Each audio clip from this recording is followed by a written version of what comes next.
Welcome to Break Into Tech Show with Professor Temi Akinwumi of My IT University, a multi-award winning tech CEO, career coach, and mentor. With decades of hands-on tech career, will ensure your career dreams come true. Join our extraordinary show today on groundbreaking topic for a successful career. Do you want a $100,000 job as a cybersecurity professional, scrum master, business analyst software QA, cloud architect, data analyst, technical recruiter, and more? Visit www.myituniversity.com to schedule a call. Come and get inspired to secure a lucrative job, keep the job, and grow on the job. Relax, receive, and see results. We're glad you're here. Share, like, and comment. Hi, everyone. Thank you for joining us. Thank you so very much for your time today.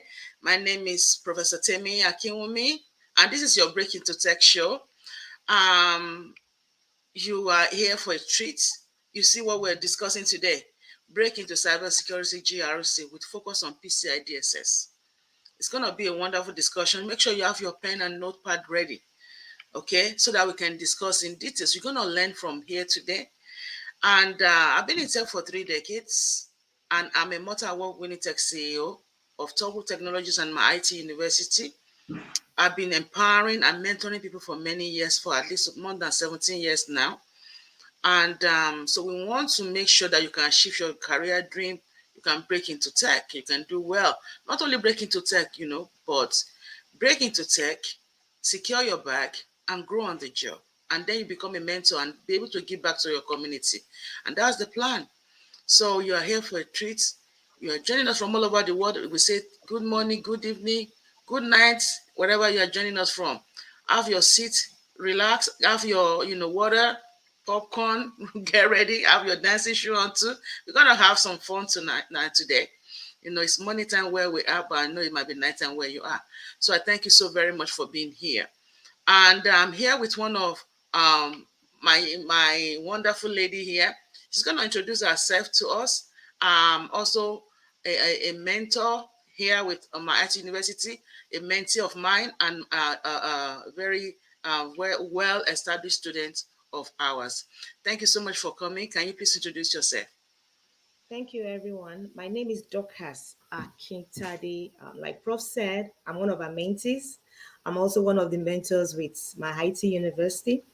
I'm actually what is called a risk analyst. A lot of people would actually put it in what is called the cybersecurity analyst, but we are in the world right now where the cybersecurity world is actually specializing and what is called a risk and compliance analyst right now. Okay. Thank you so very much, Dorcas, for that. So who is a cybersecurity analyst or risk analyst? You are throwing out this lingo. Can you expatiate and explain with us who is a cybersecurity analyst, who is a GRC analyst, compliance? What are those things? Okay. One of the things about the cyber world right now is that it is a world that is increasing and expanding every day, especially with the things we see right now. There's so much of hacking, there's so much of risk, there's so much of, I won't use the word problems, especially with the pandemic and things, people started going remote.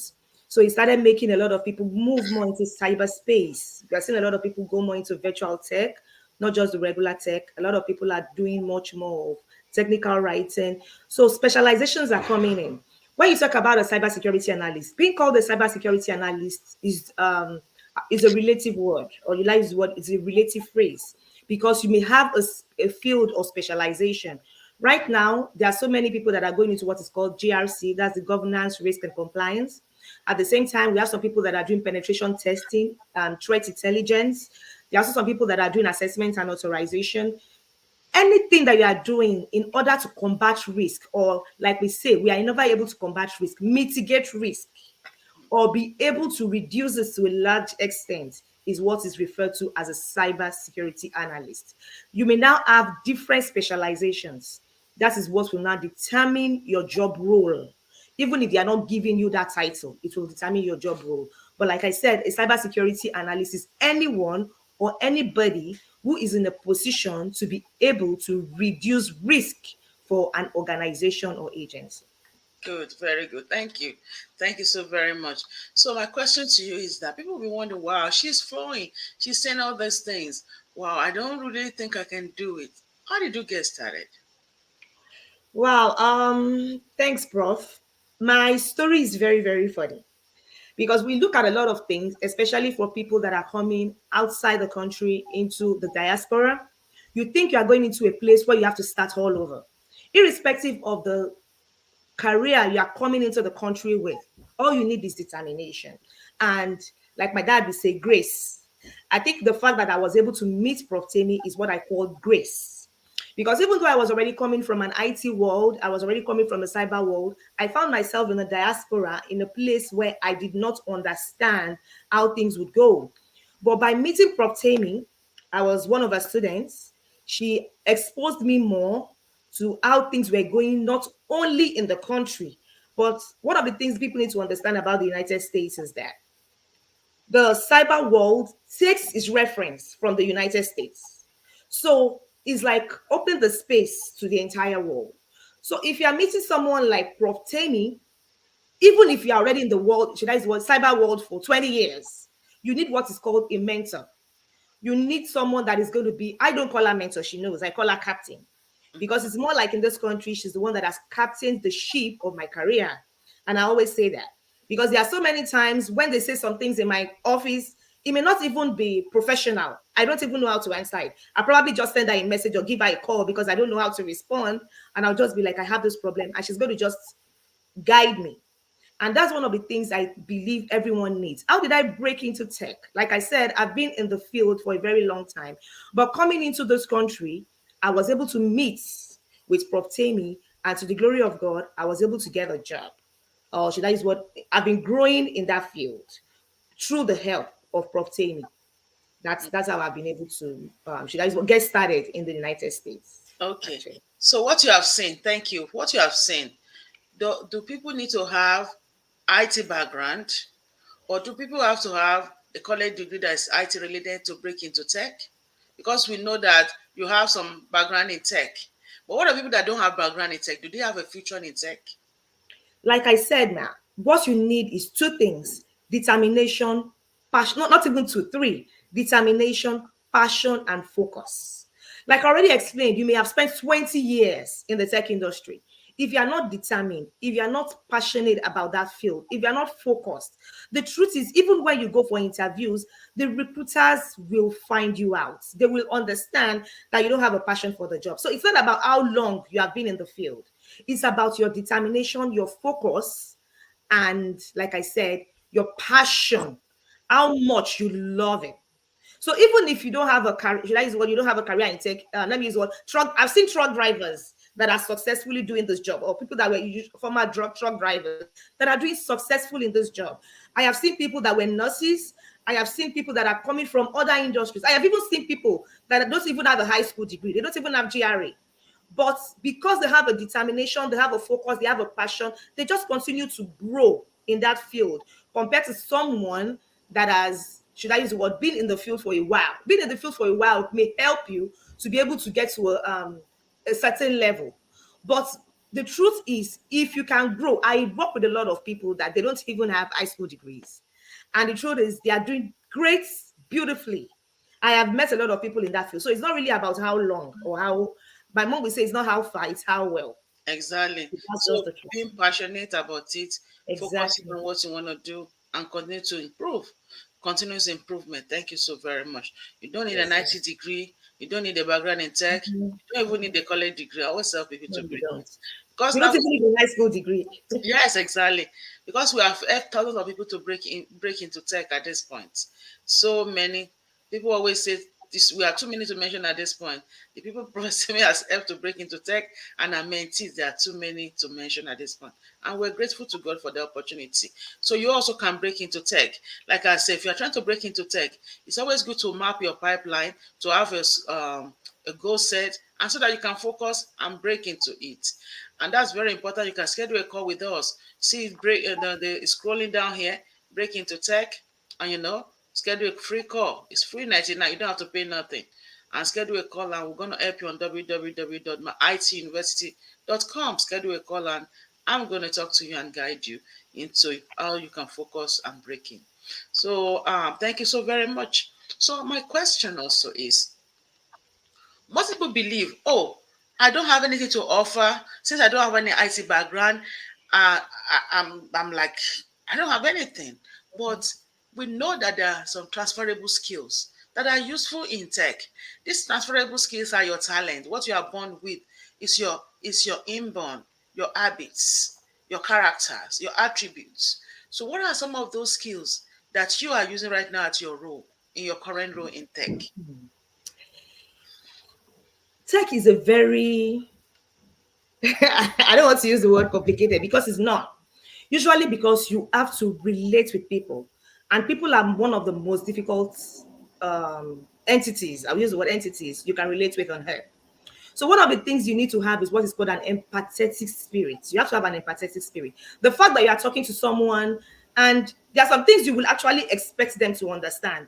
But the truth is that 90% of the time, they don't even understand what you are saying, even when you're not using technical terms. So you have to be very patient. You have to be very tolerant. A lot of people will get to you because you are looking at it from a different angle and they are looking at it from, why can't I do that? So you have to be empathetic. You have to be, and I will use the word sympathetic. You have to be patient. You have to be tolerant. Another thing you also have to do is what is called have good communication skills. One of the mistakes that a lot of people assume is that because you are talking in the tech world, you are going to be talking in tech terms. If you are talking to someone who is technically minded or technically related, they will understand what you're saying. Like my boss will say, you speak the same language. But there are so many people that, even especially those people in the C-suite, the fact that they are in the C-suite does not mean they understand what you're saying. So you have to have extremely good communication skills, or what my boss will call customer language. You have to understand customer language. Break it down. The executives, they Exactly. want top level discussion. Yes, those in the C-suite, the executives. You can't speak a language they don't understand. The only language they understand is money. So you need to explain to them why they need to spend that money. If you're speaking to them in technical terms, you will not get the money. So you need to speak to them in a language they will actually understand. Just explain to them that if you don't do this, you will actually lose 10 million compared to the 5 million I am asking you for right now. I can tell you will get the 5 million in an instant. So it's customer relations, communication. Another thing that is extremely important, like I said, is your ability to think outside of the box. As a cybersecurity analyst, you don't want to be confined. You always must have the ability to think on your feet at every point in time. When they say something, you should already have an idea in your head. Even if you don't have 100% of what the answer is, just give them 20 and they'll be pacified, like, okay, she knows what she's talking about. But if they're asking you questions, critical thinking is extremely important. You need to be able to think outside of the box, and you also need to be able to think on your feet at every point in time. Those are some of the things I think is extremely important. Good, very good. Thank you so very much. And I'm sure and one thing I know about you is that you are very time management. You are always on time. You are never tardy. I know you'll be right there. I can always count on you. You are reliable. These are skills. Time management and skills. Leadership. You're a team player too. So you have a lot of great attributes and great skills that you brought into tech, and even so much, even including problem solving. You listen attentively too. Attentive listeners, so on. So I'm grateful for that. Thank you so very much for sharing those with us. So I want to also ask you, what are your daily activities at that job? Wow. Okay. Right now, one of the grace, or should I use the word enjoyment, like people tell us, is the fact that tech people right now, we are working from home. For those that can see my background, I am working 100% from home, which means I am making my money without leaving my house. Great. So a lot of times, right now, I'm very dressed. That's just the sincere truth. A lot of times I'm probably in my pajamas and I'm working and making my money. But when I wake up in the morning, I like to do my prayers. Then after doing my prayers, I look at depending on what my meetings are for the day, I have some, based on some of the projects that I am doing, because I do a lot of vendor risk assessment. And because a lot of those vendors, some of them may not be within the United States, which means we may not be on the same time zone. They may want to schedule their meetings earlier. There are some people I relate with outside of other countries, so they may want to schedule their meetings earlier. The fact that you don't have a meeting yesterday, you can have a meeting overnight. So just look at your calendar. I look at my daily activities. I like to have my to-do list for every day. So one of the things I always do very early in the morning, I have a meeting I always attend at 8 a.m. every morning for it's called the IT stand-up meeting. That helps us to understand what happened overnight when we were all sleeping. Since my office runs a 24/7 service. So we need to know what we are going to do. So I always go for that meeting very early in the morning. I may have had a meeting before then. I may have some meetings after then. Then I do, like I said, I do the vendor risk assessment for my company. So I always try to look at the vendor risk portal every day. I make it a duty to look at it every day.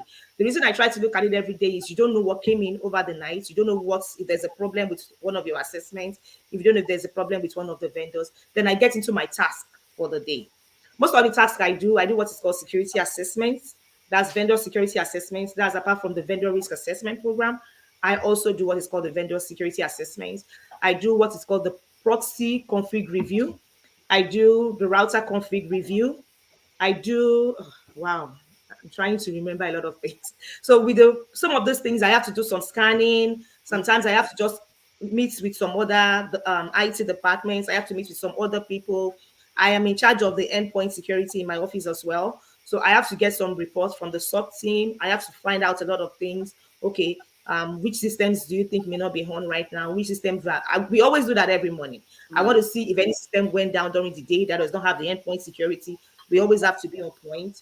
Then at the same time, a lot of times I like to keep up based on the kind of projects that I do. My manager likes to keep up with me a lot. So I like to keep up with my manager. So a lot of times I just send him an email or send him a note, letting him know how things are going. Not necessarily every day, but he appreciates it because he actually keeps him in the loop. Then there's something in my office called on call. That means on the on call rotation, somebody in the IT section is going to be on call 24/7. That means if there's a problem related to IT security, you have to handle it for that period. Yes. But like I said, it's just a week. So it's like a rotational thing. If any week I'm on call, I have to do that. But the daily activities, I won't use the word they are static. That's one of the things I love about the tech world. If there is a problem today, as long as you're handling that project, that problem becomes your problem. You got to find a solution. That is why you have to learn how to think outside the box. If they are bringing in a new project today, as long as it falls within your jurisdiction, you got to find a solution to the problem. Apart from that, you may be handling 12, 15 projects at a time, which means you are multitasking and you're always moving. You always have to keep moving, even though we are remote. And you can work from your phone, you can work from your computer. You have to be doing so many things at the same time, and you should not make mistakes. So that's one of the things about the IT field. You need to learn to think on your feet. But let's be sincere with ourselves. When I'm working from home, I can put my food on the stove and actually be attending to a call and go back to it. So those are some of the things that we do. Very good. Thank you so very much. It's good that all the things you do are dynamic. Some days things change, then the other time, you just move around, do different things every single day. So thank you for sharing all of those wonderful information with us. And I'm sure you're having fun and enjoying it, obviously. So that's great. So another thing I also want to know is I want us to walk, you to walk us through your process or your framework step by step. I know you use PCI-DSS. What is PCI-DSS? What does it entail? Can you walk us through that? Now, when we talk about PCI-DSS, it's actually a compliance framework that is called PCI-DSS is just an abbreviation, and it means Payment Card Industry Data Security Standard. Now, what PCI-DSS actually does is that it is a framework that exists to protect the security of cardholder data. That means any organization that is actually accepting cards And we are in a world right now. You mean credit cards? Credit card, debit card, gift cards, as long as you're accepting card, we call it card holder data. Any form of card related data, you have to be PCI-DSS compliant. So, and we are in a world right now because of the pandemic. A lot of people are doing what is called online shopping. Even a lot of churches right now, they are no longer collecting cash. They are now doing what do they call it? POS. They're not either doing POS, kiosk, virtual terminals, or online, or using apps. At the same time, an organization like mine, if you are working with any organization, like I said, that accept cards, you're working with an organization that is a gas station, you're working with an organization that is a retail store, you're working with an healthcare-based industry, you're working with any organization, even you're working with a domain-based service. Everybody is accepting credit cards right now. That's one of the reasons why the PCI-DSS is extremely, extremely important. But like this PCI-DSS has 5 levels, and my organization, not 5, 4 levels, and my organization is what is called a level 4. So that means the highest level, and that is not level 4, level 1 organization. There's level 1, level 2, level 3, level 4. My company is what is called the level 1 organization, which means every year we accept over 6 million card transactions. So we always need to be on point. We always have to be on point so that we do not lose our PCI-DSS status. Because if we lose that, we cannot accept credit cards. We cannot accept debit cards. We cannot accept gifts, even ordinary gift cards. We cannot even accept what is called rewards, because we are no longer compliant. So we need to stay compliant.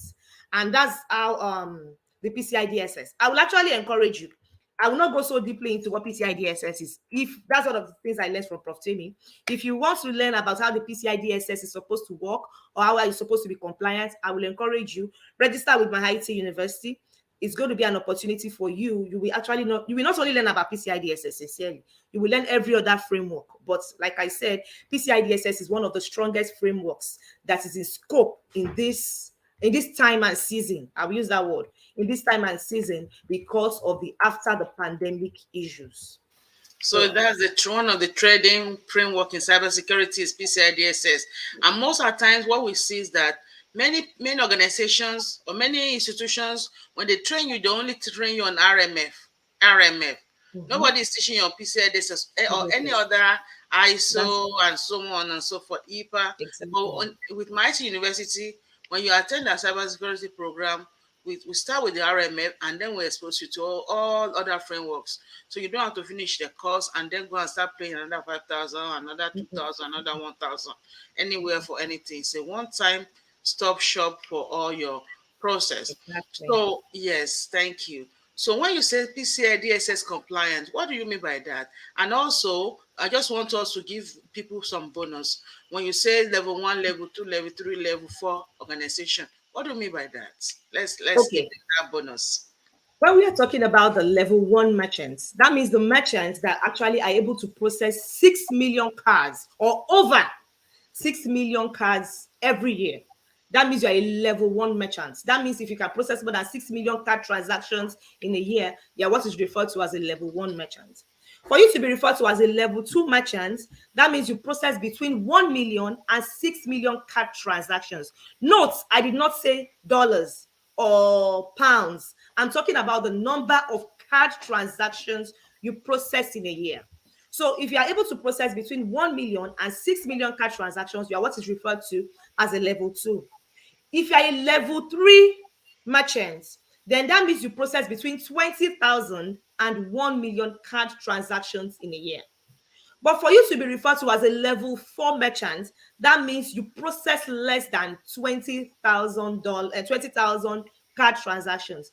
A lot of online or small online businesses are what is referred to as level 4 merchants because they don't process more than 20,000 card transactions. Okay. So, yes. So they have to be compliant too. So how would they now? How are you now involved with them? Okay. How my organization is involved with them, like I was talking about the online organizations. A lot of online companies, especially if they are working with a payment processor, they don't understand that they are being PCI-DSS compliant because their payment processor has received or gotten the compliance on their behalf, since they are using the technique and the framework and the security of that payment processor. They don't have to do the work. But how this works as a cybersecurity analyst is that you have every year, like I said, you have to remain compliant. For you to be compliant, there's what is called the PCI audit every year. And the way this PCI audit works is that there are some things they need you to do. You have to fill what is called a self-assessment questionnaire, and they will bring in what is called, there are two forms of auditors. There's what is called an ISA, and there's something called a QSA. The ISA is what is called an internal security auditor, and there's a qualified security auditor. The qualified security auditor is actually a third-party vendor that does not work for your organization. You can do an assessment for your organization as an ISA, yes. But the truth is that they still need a third-party vendor to verify that in actual fact, these things that you have put in, you're not just doing what is called, in my language, they call it mago-mago. You're not just doing some kind of pranks on behalf of your organization. So you have to be, I'm not an ISA or a QSA right now, because that's one of the things that my manager does, is the ISA for my organization. But we always bring in the QSA, which is a third-party vendor, to come and do an assessment for us every year. And if we do not do that assessment, or if we do not pass it, we are not going to be PCI compliant for the next year. Nobody wants to lose their PCI compliance status because you still want to accept credit cards. Let's be sincere with ourselves. Even if you're not doing virtual businesses, you're not using virtual terminals, 90% of, that is what, 95% of the people in this country don't use cash. When they still come to your store or when they come to your office, they want to pay with a credit card. Yes. So they want to pay from their phone. So you still want to be compliant. One of the things that we do as a cybersecurity analyst, I was explaining about the fact that we do, I do proxy config reviews. I do router, what is called a router config review, is because there are security controls under the PCI-DSS network requirements that has to be met. And securing the card holder data, securing your vulnerability management program and stuff like that. So that's one of the things that I make sure happens throughout the year, so that by the time we are going to do our PCI audits, we are in scope. We are not failing. That's one of the reasons why, that's one of the jobs that I do. The VRA, the security assessment is actually for us. I won't say that. But the VRA is for us, at the same time, is to enable us also to be able to pass the PCI audits every year. A lot of organizations do the audits towards the end of their fiscal year, but the truth is they've started preparing since January. You are looking at your firewall rules, you are looking at your firewall reviews every month, or what is called every quarter. You are looking at your policies every quarter. You are looking at your vendor supplied passwords to be sure that that is not what is put in every quarter. You are looking at your antivirus programs. You are looking at your endpoint security every day. So those are the controls to have to be put in place. Yes, ma'am. Those are some of the controls to be put in place. Yeah. So that's what I was saying. Thank you so very much. If you're interested to break into tech, focusing emphasis on PCI-DSS, reach out. Okay. Or maybe you have been trained in cybersecurity, but you want to specialize in this area, reach out to my university. It's scrolling down right here. Schedule a free call, and we're going to help enroll you and help you break into not only PCI-DSS, but also expose you to other framework like IPA, like ISO, and SOC, and so many other frameworks out there. Okay, CIS and all of that. So thank you so very much. So yeah, what's your advice now for aspiring cybersecurity analysts? Is it a good career? An amazing career. Why should they break into it? What's your advice for them? Okay. Now, one of the things I always tell people is, if you're aspiring to be a cybersecurity analyst, it's not a good career, it's an amazing career, because it's a career where you can grow extremely fast. You're not stagnant. Depending on how determined you are, depending on how focused you are, depending on how passionate you are, and everyone can actually see it, it's an amazing career because it's a career where you grow extremely fast. You can be making, one of the things everybody's looking for in their jobs is the salary. The salary is fantastic, but let's be sincere with ourselves. It's not always about the money. It's about the career. You grow really fast. You have the opportunity to challenge yourself more. Also, some organizations actually are going to pray for you to grow. That means they pay for you to do the exams, they pay for you to go to conferences, they pay for you to do amazing things in your career as long as you can grow. Then another thing is the benefits are good, amazing. Your health benefits, your dental, your vision, they want you to be at your best bets so that you can do a good job. So the benefits are fantastic. Another thing that I've also talked about is the fact that it's a career where you can go on your own if you decide not to work for someone else. It's a career where, when I keep saying growing, I know some people in this country, I don't think I should be saying this, they have 2 jobs, 3 jobs because they are working from home. That is one of the things that the cybersecurity analyst Yeah. will afford you. So you can actually make good money. You can actually, when I say good money, I'm saying if you have like 2 jobs, you are making like 500,000 a year. It's not bad. And that's one of the things that it's going to afford you. It's just the kind of job where, apart from that, you get a lot of what is called gigs. You get gigs. Some people will come to you and be like, oh, I need this, I need this, I need this. Apart from your regular job, you can quickly do that job, pocket the money, and move on. So it's an amazing career, I can tell you that. Good, very good. Thank you so much. And we're talking about the benefits, and I was also mentioning that even if you are not, you need to continue your education. They can send you to college. Your university pay for your university, pay for your master's, pay for your PhD. Exactly. They have a lot of money. They can afford to do all of those things. So They pay thank for you. you to grow. Exactly, and you have to be ready to learn and be a forever student because you're going to make good money, but at the same time you want to continue to grow in tech. So that's very good, and people that are really trying to break in, don't delay. So my IT university, we do coaching, mentoring, nurturing, and networking and community support. And I know you are one of our very good mentors and stuff. Talk about that. How has that program helped you in your Wow. career and people that we are working with? One of the things I have learned is that when you are teaching others, you're actually teaching yourself. I've had instances where some of the mentees actually asked me questions I didn't even realize I had answers to. I had someone ask me a question one day, only to get back to the office, and I actually prepared that thing and showed it to her. Only to get back to the office, and one of my colleagues was like, "Who has this?" And I just sent it to him because I already did it for somebody like 30 minutes or 1 hour before then. And they were like, "Lucas, how did you have that?" I couldn't tell them it was because I was a mentor to someone. So I just looked at them. I was like, "I got it." And people were like, "Ah, no, Lucas is the one that we have it." But the truth is, mentoring actually helps you as a person to grow yourself because you are getting a lot of answers to questions that are not asked. It's Exactly. giving you a lot of confidence because I can tell you, mentees actually challenge you. They will challenge you. The worst thing you can tell a mentee is, "I will get you the answer." And the Exactly. truth of the matter is, you will have to provide the answer without realizing that you are actually helping yourself. So a lot of times people just look at me in my company without, or in my organization, not understanding that it's because somebody already asked me that question like 2 days before, or like a week before, or like I just talked about it.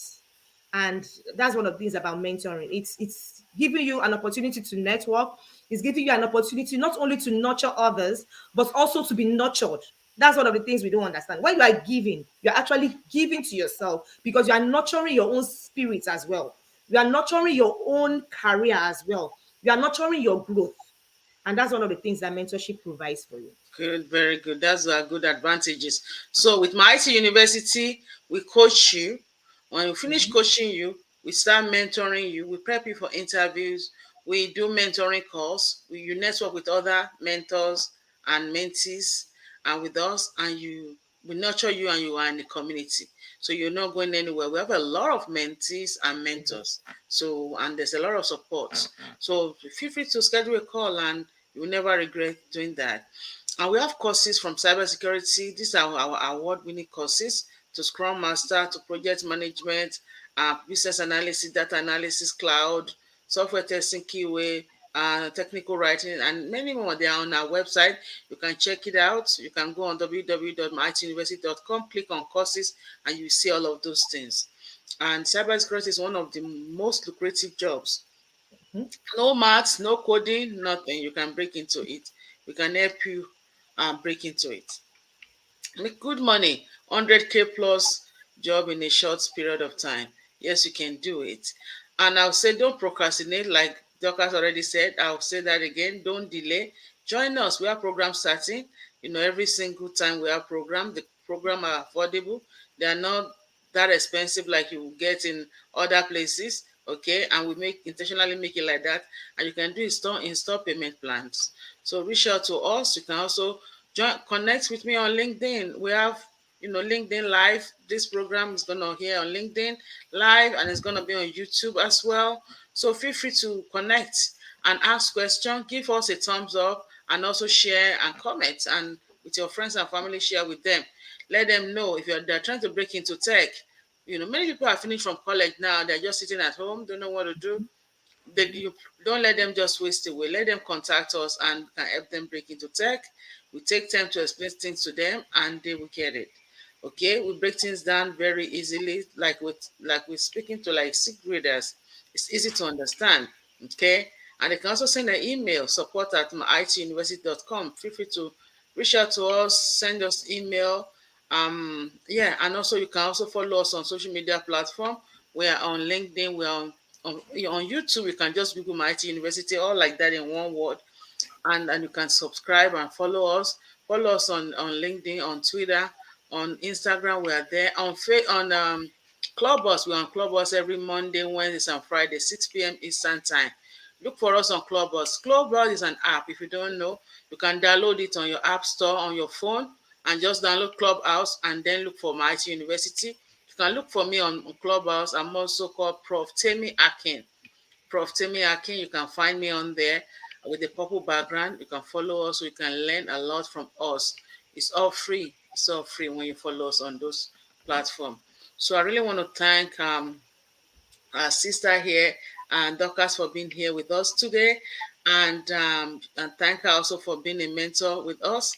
I mean, so many people are mentee that I've mentored over the years, but a lot of them come back to give back, and she's one of the people that's giving back at every point in time. So I really want to appreciate her, and I also want to let us know what's your last thing that you want people to know about cybersecurity that you've not said, or your last advice for people that are trying to break in as we round up.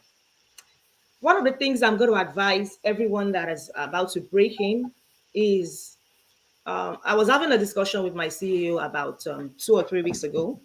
And I think that's one of the things I need to let everybody understand. Right now, people are figuring out. Companies no longer want people that are skilled. Let me use what skilled. They are looking for people that are trainable, people that are ready to learn. But at the same time, they have also discovered that people are just going to go take the classes and are coming to do the job. So what they are looking for right now is what is called passion. What they are looking for right now is people that will not leave after 3 months because they cannot cope. So if you are going to do this job, I want you to make up your mind that you are going to be determined. You are going to show your passion that even the recruiters will be like, we need to recruit this person because we don't want the person to leave. You need to be focused. You need to keep upskilling yourself. The cyber world, the technical world, the technology world changes per second, not even per day. So you don't want to be still. You want to keep upskilling yourself every second so that when a recruiter is asking you a question, you are already answering because you are 10 steps ahead. And they will be like, oh, I can learn from this person. You must have what is called the trainable spirit. That's one of the things I will encourage you to do right now, please. Thank For you. people that are ready to break into the tech, don't just think about the money. Think about your career, where you want to see yourself in 5 years, where you want to see yourself in 10 years. At the same time, you want to be passionate so that everybody will give you the opportunity. Thank you. Exactly. Thank you so very much. So yes, that's it. There you have it today. Break into cybersecurity GRC with focus on PCI-DSS, for card companies. You can work for them. You don't only have to work for only the government. You can work for card companies. You can work for healthcare. You can work for private company, for banks and stuff. So we're going to be bringing different series so that you see when we talk about cybersecurity GRC. Cybersecurity GRC is more than just risk management. There's so many other things we offer and we help you. You don't have to just be going for all this other one training, the other training. You can get them all one stop shop here with us. That's what we do, and we help you break into tech. So thank you so much, everybody, for listening to us, and thank you, Dorcas, for gracing our show today. Thank you for being here with us. Thank you, ma'am. We appreciate you all so very much. I want to wish you a wonderful day out there. Join us next time. We'll bring you another great topic about how you can break into tech. Get a tech job, keep the job, and grow on the job. Thank you so much and have a lovely day. Thank you, Dorcas, one more time. Thank you. Bye bye. Bye bye, everyone.